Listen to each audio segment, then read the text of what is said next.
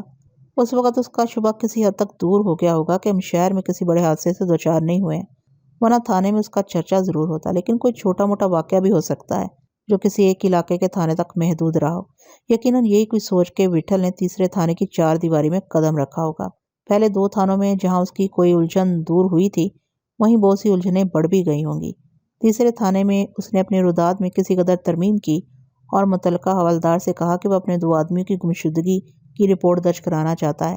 حوالدار نے اسے چونک کے دیکھا اور پہلی دفعہ کانتے کے بقول اس کے کان کھڑے ہوئے۔ میں نے اپنی بے چینی خود تک محدود رکھی اور کانتے سے یہ نہیں پوچھا کہ وہ موسیٰ ندی کے پاس والا تھانہ تو نہیں تھا۔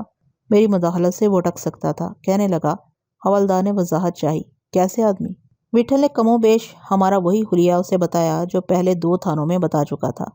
حوالدار نے روزنامچے کی ورقردانی کی اور بولا، ایسے ناموں کا کوئی اندراج گزشتہ 20 دن میں نہیں ہے۔ وٹھل نے حجت کی اور کہا کہ ممکن ہے پولیس کے خوف سے انہوں نے اپنے صحیح نام نہ بتائے ہوں۔ اس نے حوالدار سے اپنی پریشانی کا اظہار کیا اور کہا کہ صرف انہی کی تلاش میں اس نے اتنی دور کا سفر کیا ہے۔ وٹھل نے اسے درخواست کی کہ اگر وہ اتنا کچھ وقت صرف کر کے گزشتہ دنوں کے روزنامچے پر تفصیل سے نظر ڈالے تو ایک پردیسی کے ساتھ احسان کرے گا۔ حوالدار جذباز ہوا، منہ بنانے لگا۔